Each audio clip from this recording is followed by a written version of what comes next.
Jika itu adalah Lu Yun sendiri, dia mungkin mengira Yan Hong lah yang menyukainya. Saya ingin bertukar pikiran secara mendalam dengannya. Tapi sekarang Lu Yun menyamar sebagai He Jiu, dengan wajah bopeng, mata kecil dan hidung besar, dan fitur wajahnya tidak terlihat sama sekali. Jika estetika Yan Hongchai tidak sedikit berubah, mustahil baginya untuk jatuh cinta pada He Jiu seperti ini. Itu sebabnya Yan Hong memanggil Lu Yun dan mengatakan tidak ada yang salah dengan dirinya. Hah, apa kau tidak mendengarku memintamu untuk datang? Yan Hongchai berkata dengan dingin. Jelas dia tidak puas dengan keraguan Lu Yun. Lu Yun mengertakkan gigi dan menghentakkan kakinya, lalu berjalan perlahan. Dia hanya ingin melihat obat apa yang dijual Yan Hongchai hari ini. Jika gadis ini benar-benar berani mengancam nyawanya, Lu Yun tidak akan keberatan membiarkan dia mengalami jalan Beidi menuju ketenaran dan membiarkan berita bahwa dia dilahirkan sebagai seorang gadis menyebar ke seluruh negeri. Apa perintahmu? Lu Yun mendekati Tong dan berkata dengan hati-hati. Ini hari yang melelahkan dan punggungku sakit. Remas bahumu. Yan Hongchai berkata dengan malas, sambil meletakkan bahunya yang terlihat seperti terbuat dari lemak giok ke dalam Tong. Alis Lu Yun melonjak tajam. Apa yang ingin dilakukan Yan Hongchai? Ada yang salah dengan ini. Hah, kenapa kamu, laki-laki dewasa, lebih nakal daripada perempuan? Yan Hongchai mendesak dengan tidak sabar. Anda saudara, Anda menghapus. Lu Yun sangat bersemangat saat itu, Gao Luo akan memberimu pelajaran. Lu Yun menyingsingkan lengan bajunya dan memulai penampilannya. Itu semua karena Lu Yun dia bisa mengeluarkanmu dari Tong ini hari ini. Tapi ketika Lu Yun menyentuh bahu Yan Hongchai yang terbuka dengan tangannya, dia sedikit terkejut. Walaupun orang bisa berkata kasar, tubuhnya tidak bisa berbohong. Yan Hongchai terlihat tidak sabar, tapi tubuhnya sudah tegang. Sudut mulut Lu Yun sedikit terangkat, jika kamu seperti ini, maka aku akan melepaskannya. Dia dengan lembut menyentuh bahu Yan Hongchai, dan setiap sentuhan terasa pas. Kekuatannya merata dan penuh, dan seluruh tubuh Yan Hongchai sedikit gemetar, seolah dia tersengat listrik. Lu Yun melihat semua ini di matanya dan sedikit mengangkat sudut mulutnya. Mentolerir, biarkan saya melihat berapa lama Anda bisa menanggungnya. Lu Yun melancarkan serangan yang lebih ganas, dan kulit putih giok Yan Hongchai memiliki sedikit kelembutan merah, tapi pada akhirnya dia tidak mampu menahan serangan Lu Yun. Berhenti, berhenti, hentikan. Yan Hongchai berkata dengan mata kabur, seperti seorang gadis yang kehilangan pijakan. Siapa yang bisa mengasosiasikannya dengan putra tertua keluarga Yan? Apakah kamu puas? Tidak buruk, tekniknya bagus. Saya tidak menyadari bahwa saudara Su tidak hanya ahli dalam seni bela diri, tetapi dia juga cukup ahli dalam teknik pijat. Yan Hongchai berkata dengan nada menyanjung. Lu Yun tertegun sejenak, tapi dia tidak merasa terlalu terkejut. Lu Yun sama sekali tidak terkejut dengan terungkapnya identitasnya, bahkan itu sudah diduga. Tapi yang tidak bisa dipahami Lu Yun adalah mengapa Yan Hongchai mengungkap masalah ini. Bagaimanapun, situasi saat ini tidak memberikan keuntungan apapun bagi Yan Hongchai. Saudara Su, apakah kamu penasaran mengapa aku mengungkapmu alih-alih membiarkanmu terus berpura-pura dan membiarkan aku memata-mataimu secara diam-diam? Yan Hongchai sepertinya telah menembus pikiran Lu Yun dan berkata. Memang, lagi pula, sekarang aku tahu rahasia bahwa kamu adalah seorang perempuan. Jika ini menyebar, statusmu di keluarga Yan mungkin akan terpengaruh sampai batas tertentu. Lu Yun mengungkapkan pikirannya. Dalam hati mereka, seperti Ming Jing, mereka berdua adalah manusia, dan tidak perlu menyembunyikannya. Haha, kakak Su benar, tapi premisnya adalah kedua saudara laki-lakiku tersayang masih hidup. Identitas putriku terungkap, yang memang sangat merugikanku, tapi sekarang mereka seharusnya dikuburkan di tanganmu. Sudah. Yan Hongchai berkata sambil membelakangi Lu Yun. Lu Yun. Bagaimana kamu tahu? Sederhana sekali. Karena aku telah mengatur orang-orangku di sekitar saudara ketiga dan saudara keempat. Kaptenku yang berpakaian hitam ini semuanya dilapisi dengan semacam bubuk. Selama mereka terbunuh, mereka akan melekat pada orang yang membunuh mereka. Yan Hongchai berkata sambil tersenyum. Lu Yun. Artinya, kamu sudah tahu sejak awal bahwa He Jiu berpura-pura menjadi aku.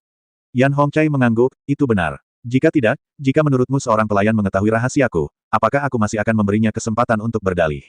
Itu benar. Lu Yun tiba-tiba menyadari, kalau begitu, jika kamu memberitahuku ini sekarang dan mencari tahu tentang aku, apakah kamu berencana membunuh seseorang dan membungkam mereka? Tentu saja tidak. Jika aku benar-benar ingin membunuhmu, aku akan menemukan 10.000 cara untuk membuatmu mati di rumah itu malam ini. Yan Hongchai berkata dengan percaya diri, aku punya hal lain yang ingin aku singkirkan dari saudara Su. Bantu aku lakukan itu. Apakah aku berhak untuk tidak setuju? Lu Yun bertanya ragu-ragu. Tentu saja, setiap orang berhak memilih, selama mereka mampu menanggung harga yang sesuai. Mengancam. Ancaman Chi Guo adalah ancaman tanpa alasan apapun. Wajah Lu Yun menjadi gelap. Yang paling mengganggunya adalah ancaman. Apakah kamu ikut? Saya benar-benar ingin melihat apa konsekuensinya jika saya tidak setuju. Haha, aku suka amarah kakak Su. Jangan marah dulu. Mari kita dengar hadiahnya. Mungkin kamu akan tertarik. Yan Hongchai berkata dan melambaikan tangannya. Sebuah cincin penyimpanan terbang keluar dari pakaian di tanah. Yan Hongchai mengambil sesuatu darinya, melemparkannya ke Lu Yun, dan berkata pada dirinya sendiri, ini adalah kunci menuju situs kuno yang kuat. Ini hanya sebagian, dan bagian lainnya ada di tangan keluarga Zhao. Selama Anda bisa mencuri kunci keluarga Zhao, saya berjanji akan membawa Anda ke reruntuhan kuno kekuatan besar. Petik 2. Yan Hongchai berbicara dengan fasih, tetapi Lu Yun tidak mendengarkan sepatah kata pun, karena dia tidak hanya melihat barang-barang yang Yan Hongchai lemparkan kepadanya sekarang, tetapi dia juga memiliki 4 potong di tangannya sendiri. Itu kubus kayu itu. Apakah kamu mendengarkanku? Yan Hongchai mengerutkan kening dan menatap Lu Yun dan berkata. Itu mirip sekali dengan kemarahan pacarmu saat dia melihatmu begadang di malam hari sambil bermain game. Dengarkan lagi. Lu Yun kembali sadar dan mengalihkan topik pembicaraan ke balok kayu persegi di tangannya lagi, tidak peduli bagaimana kamu melihatnya, itu hanya balok kayu. Apakah itu benar-benar kunci dari balok kayu itu? Reruntuhan kuno kekuatan besar. Benar, saya yakin. Saya telah mencari banyak monumen bersejarah, dan jadi tidak mungkin salah. Selama kita mendapatkan ketiga bagian itu di tangan keluarga Zhao dan menyatukannya, kita pasti bisa membuka dunia rahasia. Yan Hongchai berkata dengan tegas. Oke, saya berpartisipasi. Apa yang Anda ingin saya lakukan? Lu Yun langsung menerimanya. Karena Lu Yun khawatir Yan Hong akan selesai memanfaatkannya, jadi dia akan mengusirnya. Sekarang tidak ada kekhawatiran sama sekali, karena inisiatif terakhir akan jatuh ke tangan Lu Yun. Dan dengan kesepakatan yang begitu rapi, Yan Hongchai merasa sedikit tidak nyaman. Saudara Su, keterampilan penyamaranmu hebat. Aku ingin kamu menyamar sebagai Zhao Ritian, putra keempat dari keluarga Zhao. Gunakan ini untuk mencari peluang mencuri 4 balok kayu itu.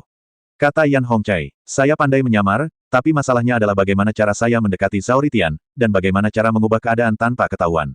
Dan saya tidak tahu apa-apa tentang gaya dan kebiasaannya. Sulit bagi saya untuk mempertahankannya, menyamar untuk waktu yang lama tanpa terungkap. Petik 2. Lu Yun mengerutkan kening dan berkata, Saudara Su, ini bukan sesuatu yang perlu kamu khawatirkan. Saya sudah mengatur sisanya. Saya jamin tidak akan ada masalah.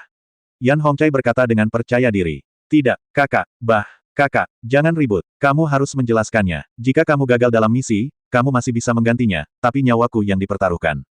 Lu Yun berkata dengan sangat menyakitkan. Hanya dalam satu kalimat, orang akan bekerja untuk Anda. Bagaimana ini mungkin? Lu Yun tidak bodoh. Meskipun Yan Hongchai sedikit tidak puas dengan reaksi Lu Yun, dia tetap menjelaskan, rumah bordil yang paling sering dikunjungi Zhao Ritian adalah milikku. Kakak terdekatnya adalah milikku, dan bahkan rombongannya adalah milikku. Aku membelinya dengan banyak uang. Apakah ini cukup jaminan? Lu Yun, lalu kenapa kamu membutuhkanku? Tidak bisakah kamu mengendalikan Zhao Ritian secara langsung? Menurutku juga begitu. Meskipun Zhao Ritian benar-benar playboy, dia mengutamakan kepentingan keluarga. Tidak mungkin dia melawan keluarga. Kata Yan Hongchai. Lu Yun terdiam. Apakah ada playboy yang aneh di dunia ini? Benar-benar membuka mata. Kapan harus bertindak? Sekarang, Yan Hongchai berkata dengan mata terfokus. Lu Yun merasakan kekaburan di depan matanya. Ketika dia melihat Yan Hongchai lagi, dia telah kembali menjadi pemuda tampan yang dia lihat sepanjang hari.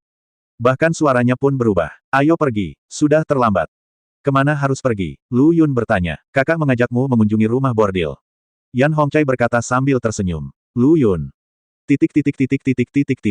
Saat itu gelap, saat itu jam jaga kelima, dan tidak ada pejalan kaki di jalan. Toko-toko di kedua sisi jalan masih tutup. Tapi hanya ada satu tempat yang lampunya terang benderang dan burung-burung berkicau dan menari. Saat ini, sebuah kereta berhenti di depan pintu. Yan Hongchai dan Lu Yun keluar dari gerbong. Menara Yingchun. Begitu Lu Yun melihat 3 kata yang terukir di plakat itu, dia ditarik masuk oleh seorang wanita dengan pakaian minim. Di belakangnya, Yan Hongchai melirik nyonya tua itu mengerti dan membawa mereka berdua ke kamar pribadi. Dekorasi di dalam ruangan sangat mewah, dengan lampu emas dan cangkir anggur kristal. Bahkan kain penutup kursi pun terbuat dari emas dan batu giok. Lu Yun merasa kepanasan saat melihatnya. Jika tidak banyak orang, dia harus mengungsi dari tempat itu. Gadis-gadis, Yan Hongchai bertepuk tangan dan berkata, menenangkan pemandangan yang agak kacau itu. Ayo, Yan Hongchai menunjuk ke arah Lu Yun dan berkata. Sebelum Lu Yun mengetahui situasinya, dia tenggelam di tengah kerumunan wanita. Dia mencicipi semua jenis pembersih wajah. Ketika Lu Yun keluar, wajah dan lehernya dipenuhi bekas bibir. Yan Hongchai mengangguk puas dan berkata, hampir selesai. Anda dapat melanjutkan ke proses selanjutnya. Lu Yun, kamu masih di sini. Kamu ingin membalas dendam. Yan Hongchai menutup kipasnya dan berkata, tidak, saudari. Malam ini, Lu Yun benar-benar najis. Ketika dia keluar dari ruangan ini, seluruh tubuhnya berbau parfum itu. Dia hampir mabuk. Bagus sekali. Sekarang aku akhirnya terlihat seperti playboy. Kata Yan Hongchai, yang sedang menunggu di luar. Lu Yun, tidak, kamu sudah memberitahuku sebelumnya, biarkan aku melakukan ini. Aku yakin, tunggu saja. Lu Yun berkata dan masuk lagi, lalu mengusir semua gadis kelelahan di dalam yang terengah-engah dan berkeringat. Dengarkan saja ledakannya. Lu Yun menutup pintu, dan ketika dia membukanya lagi, hanya dengan berdiri di sana, nafas si playboy sudah siap untuk keluar, tapi itu lebih dari sekedar gambaran yang sengaja dipalsukan. Sudah kubilang padamu bahwa kamu bahkan bisa menyamarkan temperamenmu. Maka kamu tidak perlu bersusah payah. Yan Hongcai bertepuk tangan dan berkata, Lu Yun. Kamu tahu betapa orang jahat mengeluh dulu. Kamu tidak mengucapkan sepatah kata pun, dan kamu membawaku ke kamar dengan ledakan kegembiraan. Aku bukan cacing gelang di perutmu. Aku tahu apa yang ingin kamu lakukan. Lu Yun terdiam. Askaris. Apa itu? Yan Hongcai bertanya dengan rasa ingin tahu. Barang bagus. Biasanya digunakan untuk memuji orang lain. Lu Yun berkata sambil tersenyum. Hanya saja ada sedikit niat buruk dalam senyuman ini. Begitukah? Yan Hongcai tidak mempercayainya. Cepat, coba aku lihat seperti apa rupa Zhao Ritian. Butuh waktu bagiku untuk menyamar. Lu Yun mendesak. Meskipun Lu Yun baru saja mengalami penyiksaan yang tidak manusiawi di dalam, dia telah memantau apa yang terjadi di luar ruangan. Tentu saja, saya mendengar percakapan antara Yan Hongcai dan Bustard tua itu. Mengetahui bahwa Zhao Ritian ada di gedung Yingzi ini. Berapa lama waktu yang kamu butuhkan untuk bisa menyamar? Yan Hongcai bertanya. Sekitar 1 jam. Ikuti aku. Yan Hongcai melambai dan berkata. Faktanya, penyamaran Lu Yun hanya memakan waktu beberapa saat. Alasan mengapa dia mengatakan ini adalah karena Lu Yun ingin menggunakan Jushen untuk mengirim jenderal untuk mengendalikan Zhao Ritian. Ini juga akan membantunya mempelajari lebih lanjut tentang keluarga Zhao, yang sudah menjadi polanya. Agar lebih terintegrasi ke dalamnya. Tepat di dalam, kamu telah dibius dan pingsan. Kamu punya banyak waktu untuk berpura-pura. Kata Yan Hongcai. Lu Yun membuka pintu dan masuk. Pada saat ini, Zhao Ritian sedang berbaring di tanah dengan punggung terentang, seperti kura-kura yang telah dibalik. Tiba-tiba sudut mulut Lu Yun terangkat sedikit, dia berbalik, membuka pintu, menjulurkan kepalanya dan berkata, masuk. Yan Hong masuk dengan pertanyaan di benaknya. Ketika dia melihat Zhao Ritian terbaring di tanah, rona merah muncul di pipinya. Karena Zhao Ritian saat ini telanjang, berjalan seperti burung. Yan Hongcai membalikkan punggungnya, menahan amarah di dalam hatinya dan berkata, Saudara Su. Bukankah selera burukmu agak vulgar? Rasa tidak enak macam apa? Menurutmu aku tidak menelanjangi Zhao Ritian untuk membuatmu jijik, bukan? Lu Yun berkata seolah-olah dia telah dianiaya secara besar-besaran. Bagaimana kalau, sungguh tidak adil, begitu saya masuk, dia tergeletak di tanah seperti itu. Jika Anda tidak percaya, tanyakan saja pada Nyonya tua. Lu Yun sangat sedih hingga dia hampir menjatuhkan mutiaranya. Kamu tidak melakukan itu, kenapa kamu membiarkanku masuk? Aku hanya ingin bertanya, apakah itu hanya untuk menyamarkan penampilan, atau untuk menyamarkan apa yang ditutupi di balik pakaian? Kalau yang ditutup-tutupi juga disamarkan, bukankah akan agak sulit untuk mencocokkan ukuran tubuhku? Lu Yun berkata dengan serius. Membosankan, Yan Hong hanya meninggalkan 2 kata dan lari. Melihat pemandangan ini, Lu Yun merasa sangat nyaman. Hanya, Yan Hongcai bersandar di pintu, mencoba menenangkan detak jantungnya. Apa yang dikatakan Lu Yun sebelumnya terus bergema di hatinya. Wajah mungilnya yang tampan seakan terbakar api. Hampir berdarah. Kalau begitu, milik Zhao Ritian hampir seperti tongkat. Jika Suke tidak berbohong, bukankah dia akan? Suhu di wajah Yan Hongcai meningkat tajam saat memikirkannya. Ketika pelayan yang diatur oleh Nyonya tua untuk menunggu di samping melihat Yan Hongcai seperti ini, dia sangat ketakutan hingga dia menjadi pucat dan berteriak, seseorang datang dengan cepat. Ada asap keluar dari kepala Tuan Muda Yan. Seseorang sedang segera datang. Lu Yun, yang selalu memperhatikan pergerakan di luar pintu, tertawa bangga. Ini adalah keluhan kecil pada dirinya sendiri, dan dia mengeluarkan bau mulut. Kemudian Lu Yun mulai berbisnis. Pertama, dia menggunakan api aneh untuk mengubah dirinya menjadi penampilan Zhao Ritian. Namun perubahan selalu terjadi begitu tiba-tiba, Lu Yungang ingin menggunakan Jenderal Penentang Tuhan untuk mengendalikan Zhao Ritian. Jenderal yang dikirim Jishen terbukti gagal kali ini. Tidak hanya Zhao Ritian tidak dapat dikendalikan, Lu Yun juga mengalami serangan balik yang besar. Wajahnya langsung menjadi pucat. Yang lebih buruk adalah bayangan yang sangat kuat melayang keluar dari tubuh Zhao Ritian. Pencuri itu, beraninya kamu menyentuh anakku. Hantu ini jelas merupakan kepala keluarga Zhao yang dia lihat di gerbang kota malam itu. Lu Yun diam-diam berteriak, tidak. Bersiap untuk melarikan diri. Tapi aku bahkan belum mengambil 1 langkah pun di sini. Kemudian dia ditemukan oleh pemimpin keluarga Zhao. Nak, kamu baik-baik saja, tapi kenapa kekuatan jiwa yang kutinggalkan di tubuhmu terpicu? Lu Yun mengangkat alisnya dan berkata pada dirinya sendiri, kepala keluarga Zhao bahkan tidak menyadari bahwa dia adalah seorang penipu ulung. Pada saat yang sama, brainstorming dimulai di benak Lu Yun. Jika ini masalahnya, bagaimana kita bisa menjelaskan semua ini secara masuk akal sehingga tuan keluarga Zhao tidak curiga? Ini menjadi masalah pertama yang harus diselesaikan Lu Yun. Tapi sebelum Lu Yun bisa memikirkan alasannya, kepala keluarga Zhao menemukan putra kandungnya. Saat itu, rambut Lu Yun berdiri tegak. Mungkinkah ini surga selama 1 detik dan neraka selama 1 detik? Apa yang kamu lihat ke bawah? Apakah Anda menderita ADHD pada anak-anak? Tepat ketika Lu Yun mengira dia akan diekspos, kepala keluarga Zhao benar-benar berkata, begitu. Untungnya, kamu membawa artefak ajaib jangkrik emas, putraku yang berharga. Jika tidak, jika kamu mati, bagaimana ayahmu akan hidup? Lu Yun, ada senjata ajaib-ajaib di dunia, yang tidak hanya dapat membuat orang mati suri, tetapi juga menciptakan tubuh yang identik. Lu Yun harus menghela nafas bahwa memasuki Pulau Zhongzhou benar-benar membuka mata. Segala sesuatu yang aneh dan belum pernah terjadi sebelumnya telah terungkap. Anakku, siapa itu? Siapa yang menyerangmu? Dan di mana ini? Aku akan mengirim orang untuk memperkuatmu. Kepala keluarga Zhao berkata dengan penuh kasih sayang. Lu Yunxin berkata, pantas saja Zhao Ritian menjadi pria nomor satu di No. 33. Tidak mengherankan jika dia memiliki ayah seperti itu. Tapi Lu Yun tidak tahu bahwa ketika kepala keluarga Zhao mengetahuinya, bisakah dia tidak menyayangi Zhao Ritian. Kepala keluarga Zhao menikahi 10 selir berturut-turut, dan memiliki banyak kekasih di luar. Tapi tidak ada yang bisa memenuhi harapannya, dan semua anak dilahirkan sebagai anak perempuan, bahkan kembar dan kembar tiga, masing-masing 2 kali. Pemilik keluarga Zhao sudah mati rasa. Tepat ketika kepala keluarga Zhao menyerah, Dafang berhasil dan melahirkan seorang putra, Zhao Ritian. Saat itu, kepala keluarga Zhao sangat bahagia. Setelah setahun bekerja keras, batu spiritual mengalir keluar dari halaman keluarga Zhao seperti air mengalir. Terlihat kecintaan pemimpin keluarga Zhao terhadap Zhao Ritian bahkan sangat menyayanginya. Anakku, kenapa kamu tidak mengatakan apa-apa? Apakah kamu takut? Beritahu ayahmu siapa yang melakukannya, dan aku akan mengeluarkannya dengan sekuat tenaga. Melihat Lu Yun berdiri di sana, kepala keluarga Zhao ragu-ragu mengatakan apapun, katanya dengan prihatin. Faktanya, Lu Yun hanya mengatur perkataannya. Bagaimana dia bisa melepaskan kesempatan sebaik itu jika dia penuh dengan niat buruk? Ia ingin memperkeruh genangan air di kota Zhongzhou nomor 33 yang telah tergenang selama ribuan tahun, agar kondusif bagi tindakannya. Orang malang bernama Sulah yang melakukannya pada siang hari. Apa, itu dia lagi? Aku sangat marah. Anakku sayang, tunggu saja, ayahku telah membawa bajingannya kepadamu dengan semua tulangnya patah, dan kamu dapat melakukan apapun yang kamu mau. Kata kepala keluarga Zhao dengan marah. Saat ini, saya mendengar suara berisik tapak kuda di luar, mengira itu pasti seseorang dari keluarga Zhao. Anakku, jika kamu ingin pulang, kembalilah. Di luar tidak aman. Kepala keluarga Zhao menghilang saat dia berbicara. Lu Yun menghela nafas lega dan akhirnya menyembunyikannya.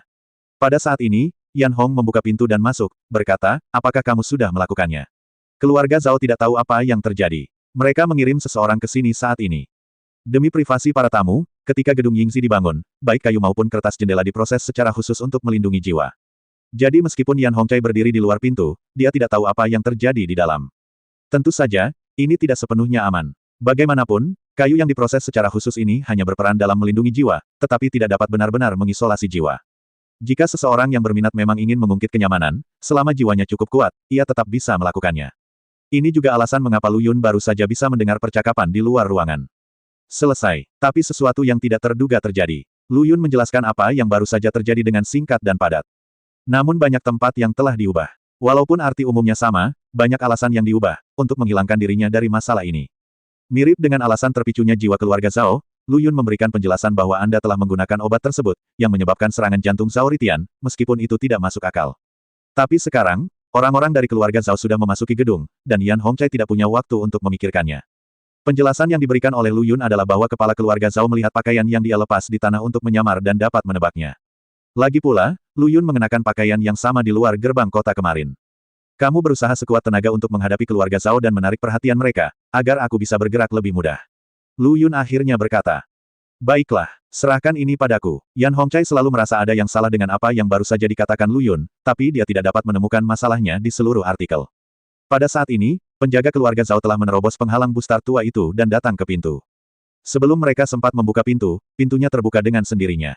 Lu Yun keluar dari sana. Tentu saja, dia berpakaian seperti Zhao Ritian saat ini. Dia tampak riang, seolah-olah dia belum bangun. Dia melirik penjaga keluarga Zhao dan berkata, apa yang kamu berdiri di sana untuk? Cepat pergi. Di bawah kepemimpinan Lu Yun, penjaga keluarga Zhao meninggalkan menara Yingzi dengan perkasa. Anakku, biarkan ayahmu memeriksanya. Apakah semuanya baik-baik saja? Lu Yun tercengang saat mendengar ini, karena jaraknya seharusnya 3 jalan dari kompleks keluarga Zhao. Mungkinkah kepala keluarga Zhao masih bisa berkomunikasi dengan jiwanya? Saat Lu Yun sedang berpikir, sepasang tangan besar terulur dari tirai dan memegangi wajah Lu Yun. Kemudian wajah pemimpin keluarga Zhao terbentang dari tirai. Putraku yang berharga, baik-baik saja, baik-baik saja. Kepala keluarga Zhao menyentuh Lu Yun dari atas ke bawah. Dia bahkan menjentikkan bola Lu Yun dengan cara yang tidak sopan. Itu keterlaluan. Jika dia tidak mengetahui bahwa gadis ini memiliki banyak istri dan selir, Lu Yun akan mengira bahwa kepala keluarga Zhao adalah seorang gay. Ayah, apa yang kamu lakukan di sini? Lu Yun berkata agak tersanjung. Tentu saja aku ingin membalaskan dendam putraku yang berharga. Keluarga yang terkutuk itu terlalu sering menindas orang lain. Tak seorang pun di seluruh kota Zhongzhou nomor 33 tahu bahwa kamu adalah penjahatku. Jika dia berani menyentuhmu, aku harus melepaskan diri, kulitnya.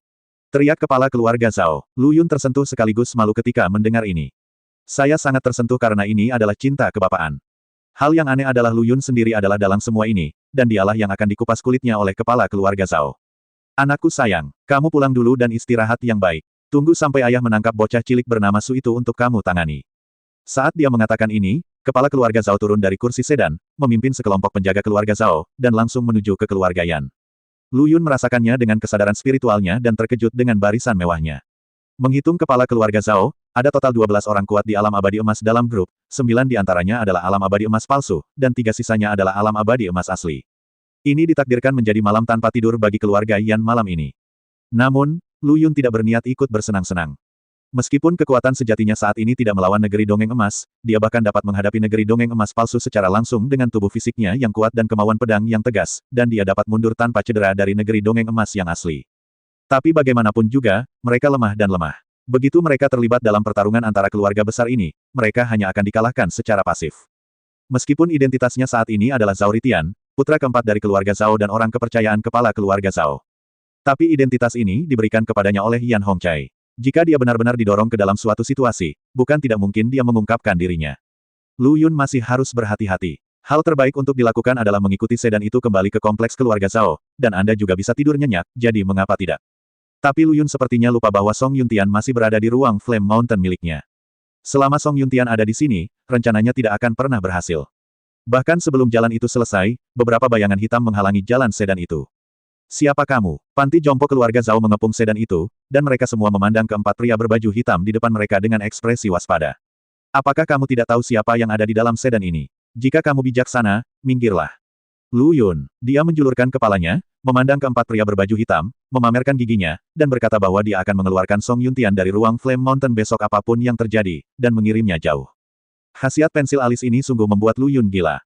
Tapi sekarang, mari kita pikirkan bagaimana cara mundur dengan aman dari sini tanpa ketahuan. Meskipun ada 2 penjaga keluarga Zhao yang telah berkultivasi di negeri dongeng emas semu, keempat pria berbaju hitam ini jelas telah mempersiapkan diri dengan baik. Keempatnya memiliki kekuatan negeri dongeng emas semu. Jika dia hanya mengandalkan penjaga keluarga Zhao, Lu Yun sudah bisa menyerah dengan tangan terangkat. Pria berbaju hitam tidak membuang waktu berbicara dengan penjaga keluarga Zhao, dia langsung membunuh mereka, dan pembagian kerjanya cukup jelas. 3 pria berbaju hitam bertanggung jawab menangani panti jompo keluarga Zhao, sementara pria berbaju hitam lainnya langsung menuju sedan tempat Lu Yun duduk. Ledakan, sedan yang diduduki Lu Yun tiba-tiba hancur berkeping-keping, tetapi yang mengejutkan pria berbaju hitam itu adalah Lu Yun tidak terlihat dimanapun di dalam sedan itu. Saat dia bertanya-tanya, sebuah teriakan bergema di langit, hampir mencapai seluruh jalan di sekitarnya. Tolong, seseorang sedang membunuh tuan muda keempat dari keluarga Zhao. Teriakan ini secara alami dibuat oleh Lu Yun. Dengan statusnya saat ini sebagai Zhao Ritian, hanya ini yang bisa dia lakukan. Lagi pula, sebagai seorang pesolek, meskipun dia sudah setengah langkah menuju alam abadi emas, itu semua dicapai oleh keluarga Zhao dengan mengandalkan sumber daya mereka yang melimpah. Faktanya, Zhao Ritian, yang tidak memiliki pengalaman bertempur, bahkan tidak dapat mengalahkan seorang biksu di alam roh surgawi. Bagi Zhao Ritian, negara mungkin mengizinkannya bertahan lebih lama di ranjang. Oleh karena itu, setiap kali Lu Yun menunjukkan keinginan untuk bertarung, identitasnya dapat diketahui. Tentu saja, Lu Yun tidak berpikir untuk membunuh keempat pria berbaju hitam dan panti jompo keluarga Zhao yang hadir, sehingga meskipun kekuatan tempurnya terungkap, tidak ada yang akan membocorkannya. Namun masalahnya terletak pada ketakutan bahwa dalang di balik keempat pria berbaju hitam ini diam-diam mengawasi semuanya di sini. Dalam hal ini, meskipun Lu Yun membunuh semua orang di sini, itu tidak akan ada gunanya, dan identitasnya akan tetap terungkap. Jadi berteriak minta tolong adalah satu-satunya hal yang bisa dilakukan Lu Yun. Saya hanya berharap kepala keluarga Zhao tidak jauh dan dapat mendengar tangisan Lu Yun. Pengadilan kematian. Pria berkulit hitam, yang melewatkan serangan itu, mencari suara dan membunuh Lu Yun lagi. Yang bisa dilakukan Lu Yun hanyalah bersembunyi, tapi dia tidak bisa bersembunyi sepenuhnya. Karena Zhao Ritian tidak memiliki skill itu. Bang! Bahu kiri Lu Yun ditampar oleh pria berbaju hitam, dan seluruh tubuhnya terbang mundur. Agar realistis, bahu Lu Yun bahkan terkilir. Tidak mungkin, menjadi terlalu kuat secara fisik terkadang bisa menjadi masalah. Kenapa belum ada yang datang? Mungkinkah tidak ada yang mau mendaki puncak keluarga Zhao? Apakah kepala keluarga Zhao tuli? Bahkan tidak bisa mendengarnya sekeras itu. Lindungi tuan muda keempat, teriak salah satu penjaga keluarga Zhao. Saat bodhisattva tanah liat menyeberangi sungai, kamu tidak bisa melindungi dirimu sendiri. Sebaiknya kamu jaga dirimu dulu. Pria berbaju hitam yang bertarung melawannya berkata dengan pasti kemenangan. Benarkah, itu mungkin mengecewakanmu? Panti jompo keluarga Zhao mendengus dingin, dan auranya tiba-tiba meningkat. Di mata Lu Yun yang terkejut, dia berubah dari negeri dongeng emas palsu menjadi pria yang sangat kuat di negeri dongeng emas. Dengan satu pukulan, pria berbaju hitam yang bertarung dengannya terlempar, membuat Lu Yun tercengang. Dia awalnya berpikir bahwa pil hidung keluarga Yan, yang dapat menyembunyikan aura jiwa, sudah cukup untuk menantang surga, tetapi dia tidak menyangka bahwa keluarga Zhao memiliki metode yang lebih sesat dari ini, itu bahkan luput dari pengamatan Lu Yun. Tidak, cepat pergi, kata salah satu pria berbaju hitam. Pria berbaju hitam lainnya dengan cepat menyingkirkan lawan mereka dan mengikuti orang yang mengeluarkan suara untuk bersiap mengungsi. Lu Yun segera pulih dari keterkejutannya dan berteriak, ngobrol aku. Jika kamu berani menyergapku, bunuh mereka semua bersamaku, bunuh mereka. Tapi tak seorang pun di panti jompo keluarga Zhao mendengarkan tuan muda yang tidak berguna ini dan memaksa Lu Yun pergi. Tuan, saya khawatir ada penyergapan, jadi jangan kejar saya. Lu Yun memandang pria berbaju hitam yang berjalan pergi dan tidak dapat memahaminya pada saat itu. Jelas sekali bahwa pihak lain adalah sekelompok negeri dongeng emas semu yang dipromosikan melalui Daluo Jindan. Dan ada biksu alam abadi emas sejati di panti jompo keluarga Zhao, jadi mengapa dia harus lari darinya? Menurut Lu Yun, menangkap pria berbaju hitam hidup-hidup sudah lebih dari cukup. Tapi ketika dia keluar dari jalan ini, Lu Yun mengerti. Dia melihat perawat keluarga Zhao dari negeri dongeng emas sejati, yang tadi sangat bersemangat, dengan cepat melemah. Itu terus turun kembali ke tahap akhir alam abadi surgawi sebelum stabil. Rasanya seperti dia telah direndam dalam air selama 7 hari 7 malam. Seluruh tubuhnya bengkak hingga tak bisa dikenali. Lu Yun akhirnya sadar, ternyata perawat keluarga Zhao tidak meminum pil yang dapat menyembunyikan tingkat kultivasinya sendiri, tetapi telah menggunakan beberapa metode rahasia untuk secara paksa meningkatkan tingkat kultivasinya sendiri. Tidak heran ketika Lu Yun meminta mereka untuk mengejarnya, tidak ada satupun dari mereka yang menghentikannya. Hampir, kita akan mencapai wilayah keluarga Zhao melalui 2 jalan lagi. Kita akan aman saat itu, Tuan Muda. Salah satu perawat keluarga Zhao menghibur Lu Yun. Lu Yun tidak mempedulikannya, dia melihat bencana redup di depan dengan ekspresi muram dan bergumam pada dirinya sendiri, kalau saja sesederhana itu. 4 sosok berjalan keluar dari sudut gelap. Keempat pria berbaju hitam tidak pergi jauh. Mereka mengikuti mereka secara diam-diam, menunggu efek dari metode rahasia peningkatan budidaya panti jompo keluarga Zhao menghilang. Zhao Ritian, kamu akan mati hari ini, tidak ada yang bisa menyelamatkanmu. Salah satu pria berbaju hitam berkata dengan gigi terkatup. Sepertinya Lu Yun telah menggali kuburan leluhur keluarganya. Namun menurut ingatan Yan Yan, meskipun Zhao Ritian menganggur dan sedikit rakus akan kecantikan, dia tidak memprovokasi musuh besar, dia juga sopan kepada tuan dan nyonya muda dari keluarga Yan dan keluarga Wu. Bahkan orang-orang dari keluarga Yan dan keluarga Wu, melindungi Zhao Ritian secara sengaja atau tidak sengaja. Bagaimanapun, kedua keluarga ini sedang menunggu Zhao Ritian untuk menggantikan keluarga Zhao. Pada saat itu, dengan bakat Zhao Ritian yang tidak berguna, 2 keluarga lainnya akan dapat dengan tidak hati-hati melahap wilayah keluarga Zhao di kota Zhongzuno.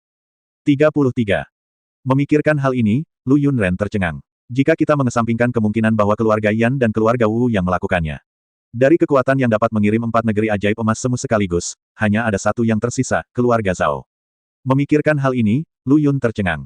Baru saja, dia berteriak memanggil putranya yang berharga, dan kemudian dia mengirim seseorang untuk membunuhnya. Apakah ini intrik di antara keluarga besar? Ini terlalu menarik.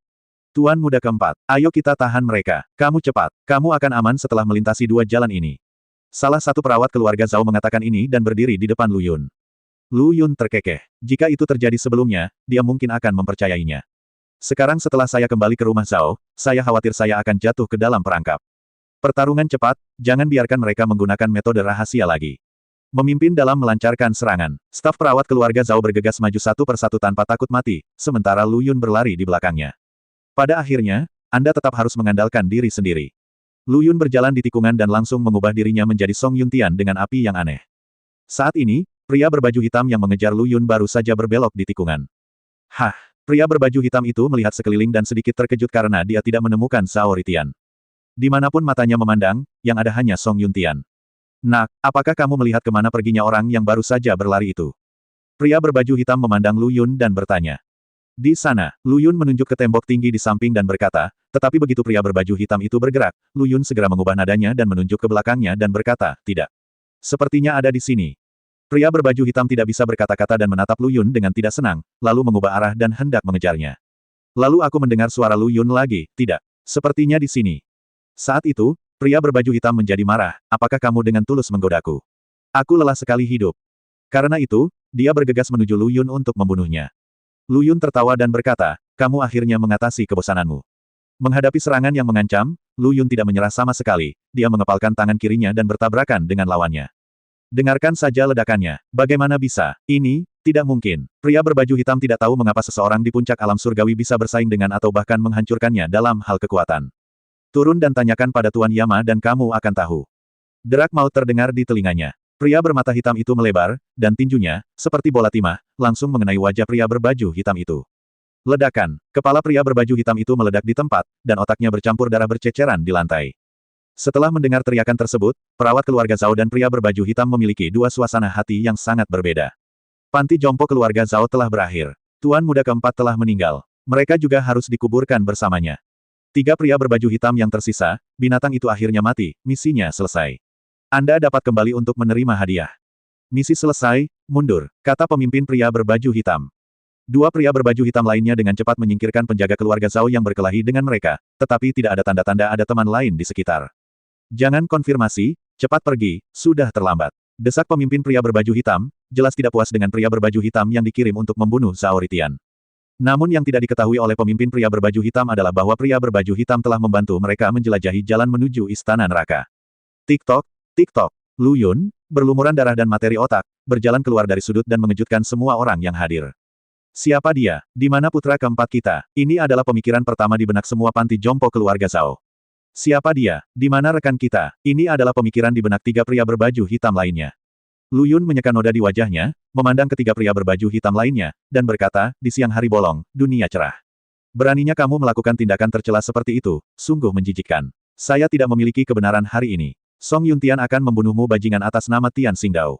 Tiga pria berbaju hitam lainnya langsung tertawa, sementara perawat keluarga Zhao memandang Lu Yun seolah-olah mereka bodoh. Seseorang di puncak alam abadi emas sedang mengucapkan kata-kata yang tidak masuk akal dan arogan kepada tiga alam abadi emas.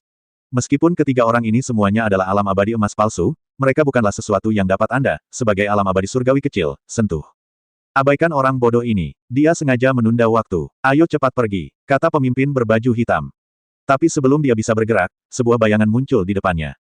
Pergi. Kamu menertawakanku, Song Yuntian. Apakah kamu masih ingin pergi? Sama seperti temanmu, mati di sini selamanya. Bayangan yang menatapnya tak lain adalah Lu Yun yang baru saja ditertawakan oleh mereka. Pada saat ini, dia mengepalkan tangannya dengan kedua tangan dan memukul kedua pria berbaju hitam itu dengan kecepatan kilat. Hanya mendengar serangkaian suara tajam, kedua pria berbaju hitam itu memuntahkan darah dan terbang mundur. Depresi yang jelas terlihat di dada.